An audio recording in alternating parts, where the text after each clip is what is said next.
Hello everyone, today we are going to be playing a live game against David Pearce on Board Game Arena. So let's see how this goes. This player is, I know, to be quite good, so I'm not expecting an easy game.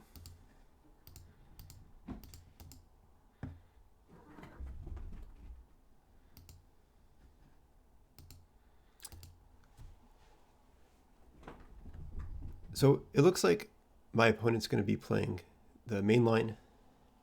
So E1, I'm expecting probably E7 here. Okay, E8.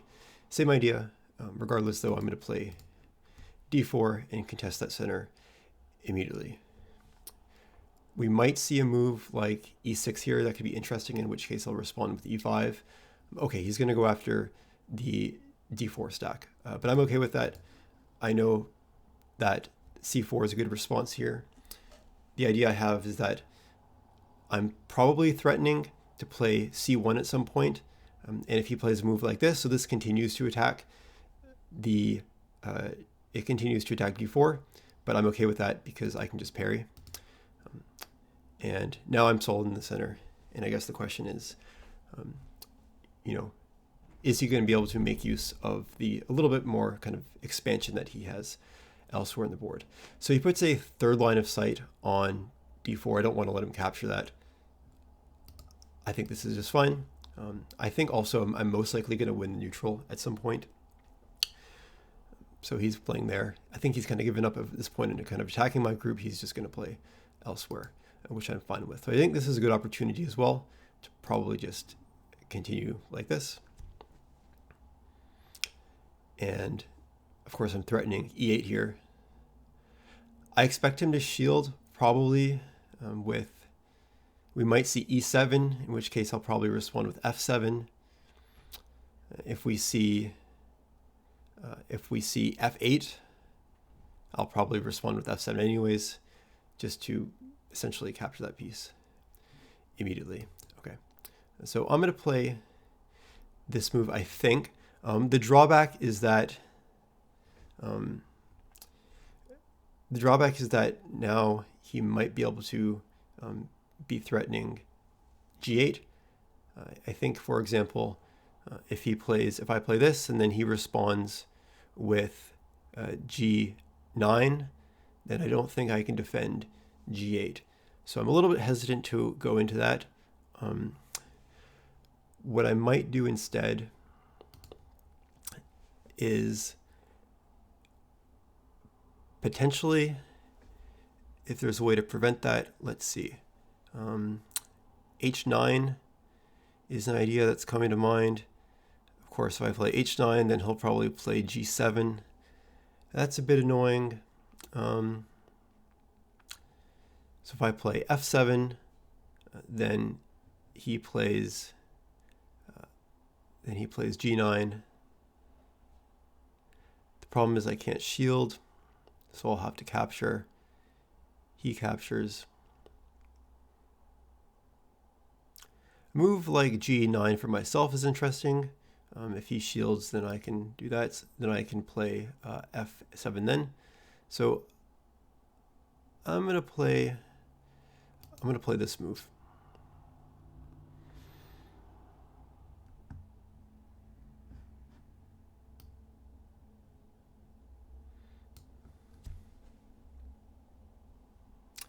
And so the idea is if he plays G7 here, then I think I'm going to have to play F8, and I don't think he'll be able to follow up. Okay, well, he just plays there, which I'm fine with, because I can just capture this, and now I'm also going to win E8, which is good for me.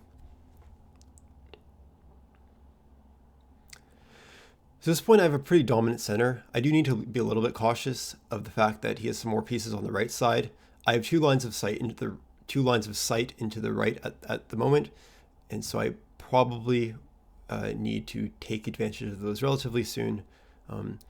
He's going to put a one stack there. I can capture that if I want. I think I will. He doesn't have an immediate follow-up because I have this piece covered. I have E9 covered. So I might take this opportunity to just like play a move like I9, which you can respond to, but then I can cut. So I'm fine with that, I think. Cut, yeah, I'm gonna play this move and see how he responds. He might try to parry with I4. Okay, that move is fine as well. I guess my idea is that now I'm kind of getting into the right a little bit. It might not be quite enough because he does have 3 lines of sight on this, on H5. I would like to cut there, but that's not an opportunity at the moment. Okay, well, if I play there, it's there, it's a 2 stack. Yeah, I'm okay with this.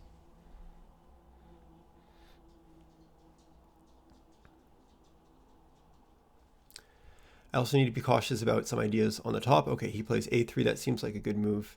I do think that allows me maybe to play here. He'll probably respond with capturing E7. So I think I'm gonna have to play just a brief defensive move. Maybe C5. It looks a little bit slow.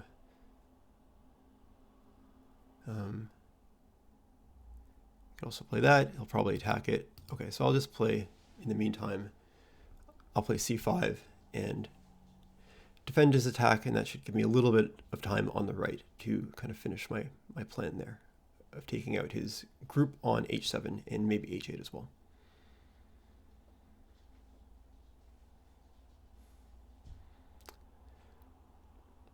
So I still have C1 also as an option. That could be interesting.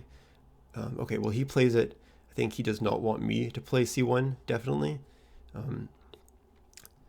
He also has ideas of maybe getting into like a 3 stack there via D3 or something like that. That could be kind of annoying. Right now, I don't think this move comes with an immediate threat, but it is going to be a bit annoying.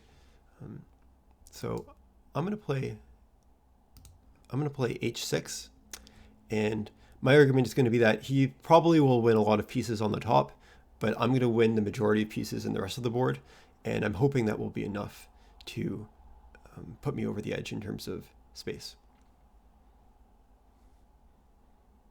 So I think this game is relatively illustrative of my playing style in that, I don't mind being necessarily at a space or influence disadvantage earlier on if I have relatively solid groups, and if I can use those groups later on to counterattack the weak stacks that my opponent has. So in this case, my opponent's stacks are relatively weak on H4, G4, they're weak on H7, and H8, of course, will be weak as well, and I'm going to win the neutral. That will probably provide me some options, I think. We might see a move such as K8 here. I think that could be quite good. K8's a good, I think, use of time in this position because it's, I don't really have an immediate follow-up. And it does, I think, make good use of the fact that he still has enough pieces on the right to be at least quite annoying. We might also see a move, in the top area. So A2 could be interesting. That would certainly be a threat. If he plays A2, I'll probably play B4, which you can respond to with B5. But I'm okay with that because then if he goes after B5, maybe I can play C8. He captures B4. Maybe I reinforce C4, and then eventually I win D8 or something like that.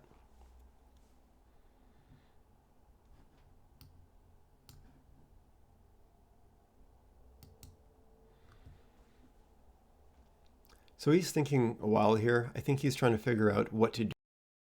Okay, well, I guess he's figuring out what to do in the top. So I guess the question is, do I want to let him capture that immediately, or do I want to temporarily defend it? And I think the answer is I want to temporarily defend it, just to be a little bit just to be a little bit annoying. I'm well aware that this piece is going to fall eventually, but I do have some interesting tactical options. So, you know, potentially this allows me to get g4 at some point if he goes at, maybe he plays e2 here, I capture. Okay, so he plays there. c2, that only threatens d2. I think that a2 would have been a much stronger move, actually. a2 threatens both d2 and it also threatens c4. This move doesn't bother me too much, I don't think. I could play I could play e3 here as a 3-stack. That could be a little bit annoying for him to defend against, actually, because it might allow me to just get a few more pieces in the top. Alternatively, I could just play h4 here, make that capture. Then when he captures on d2, then I capture on g4. That seems to make a lot of sense to me, I think.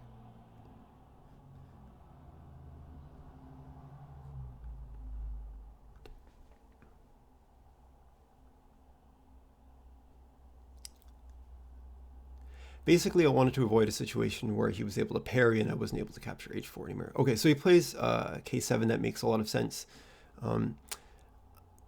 I think the best move probably for me now is just to play... I could play k8 here. That could be interesting. He might want to get a 2-stack there in the bottom. That could be kind of annoying. You know, I could want to prevent that.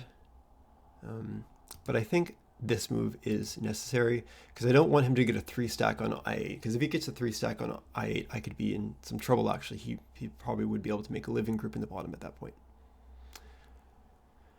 Okay, so he's trying to make some sort of life here. Personally, I just don't buy this. I don't think this move works. I can respond here with j9, and if he plays j8, I can capture on i8. Yes, he can get a 3-stack on j7 there. Do I care about that? I don't think so.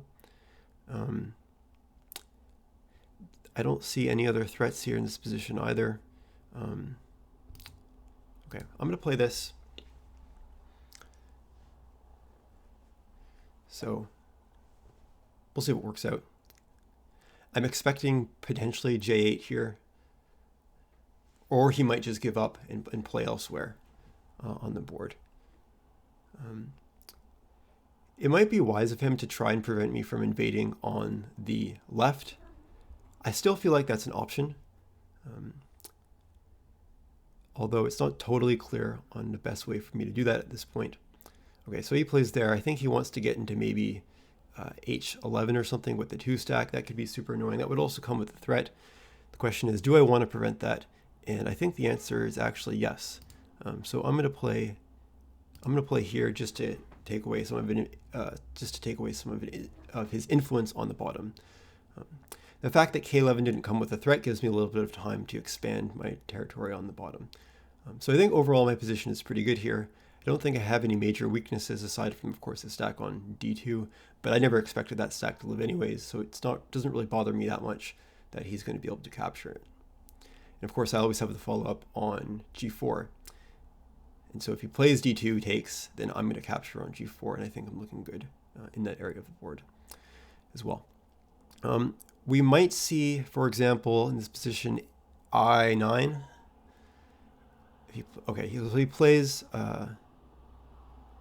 So he plays j10. I don't know if this is totally working. I can just respond with takes here. I don't totally see the follow-up, but let's see.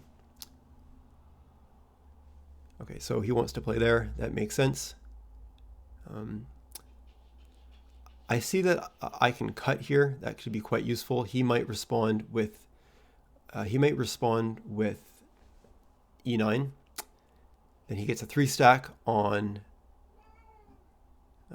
If I play e9 here, then he gets a 3-stack on h10. Do I want that? I don't know.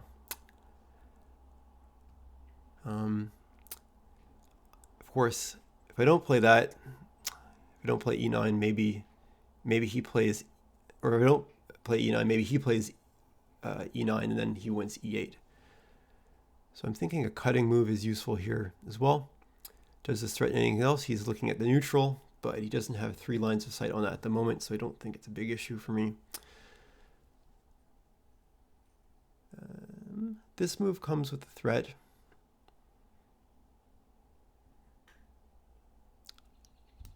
Okay, I'm going to play here and see how he responds. I think he's going to play e9. It's going to be annoying for me to reinforce, but I think it's probably worth it. I don't have to reinforce. The question is, what does he get if I don't reinforce? He gets in e8. He'll probably get f9 as well. You know, that's 2 points. Not too bad for him. And these stacks are most likely dead anyways. So does he have a follow-up? If I just play e8 slow move, you know, what's his next idea? I don't know if I see anything there for him.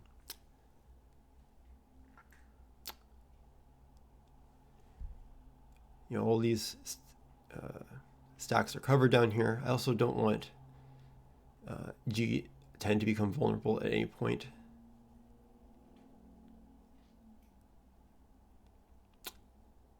Okay, let's see what his idea is. This could be a little bit of a slow move, but I don't exactly see a convincing follow-up for him that will take away my influence in the bottom. I'm pretty confident that I'm going to be able to capture the majority of those stacks, if not all of them. He can make a life if he wants to on K10. That's 2 points. So maybe this equates to an equal trade. We'll see.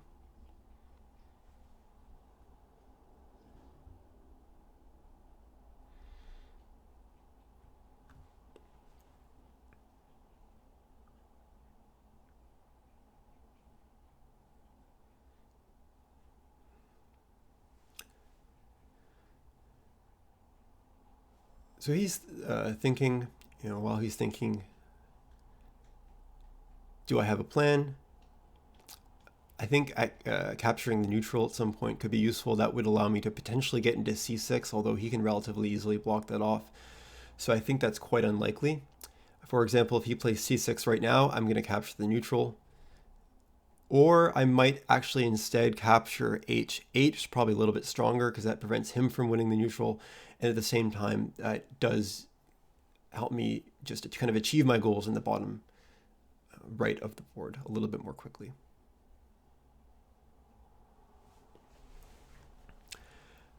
I also have still the idea of e3. Okay, well, I don't have that idea anymore, but you know, that's fine. So here, let me just put that back in frame. I think this is forced.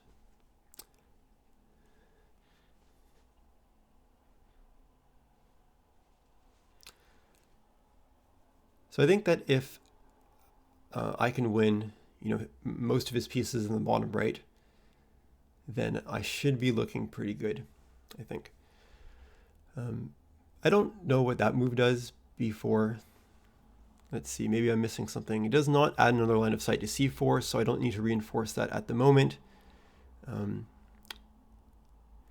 It could be interesting here for me to just take j10 and prevent that life. Also, capturing the neutral could be interesting. I expected to capture the neutral, then we're going to see c6 in response, but then of course I can play g11, and then I win yet another one of his pieces. So I'm going to capture the neutral. If we see c6, then I'm going to get into g11, and that will win me 1 more point of material. And of course, this 3 stack on c5 is a blunt edge, so I do not need to worry about that being captured. Now, I guess the question is this necessary at the moment? I don't think so, because I think I'm going to be able to win it anyways, eventually. I think the most important thing for me to do right now in this position is to just take on J10, just to prevent him from making a small life on K10 and K11. Okay, so now we're seeing this idea unfold, but of course it's too late for him to defend. F10, I'm going to be able to win that eventually. And in fact, it's looking like E9 will also fall. So he plays there. This does not really add any new threats, because if he gets to K6, I can probably just ignore that, to be honest. But because it is a one stack, I'm just going to play the most solid option and establish a counter threat by I4, which of course he defends. Doesn't change my plans. Now I can capture F10. Now F11 is going to fall, E9 is going to fall. We might even see D8 fall, although he can defend that one. So I don't think I'm going to be able to capture D8.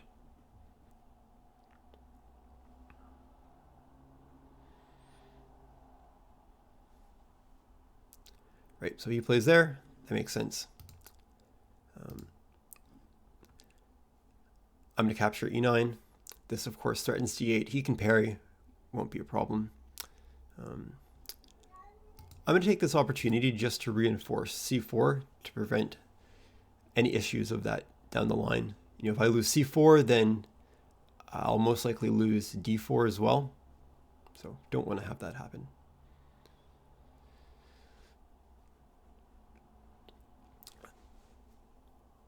So I'm already up on the score. Once I capture the remaining stacks in my territory, I think White's doing quite well. I think the takeaway from this game is that, again, the solid center, super important for White in this opening. I also think that tactical nuance with the idea of G8 and G9 early in the opening was super important for White not to mess up, because I could have easily messed that up and, you know, been down in the center and probably losing the game. So just be aware that sometimes in the opening you have to be careful about just having one stacks around, or two stacks even, because they can be relatively easily attacked. So now it's just a matter of capturing the remaining stacks and finishing the game.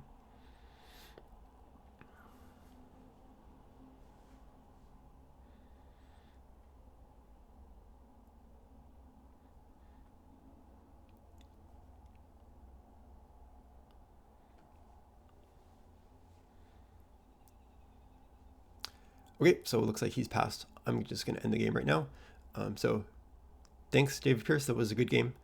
And hopefully this video was somewhat instructive, or at the very least entertaining. Thank you.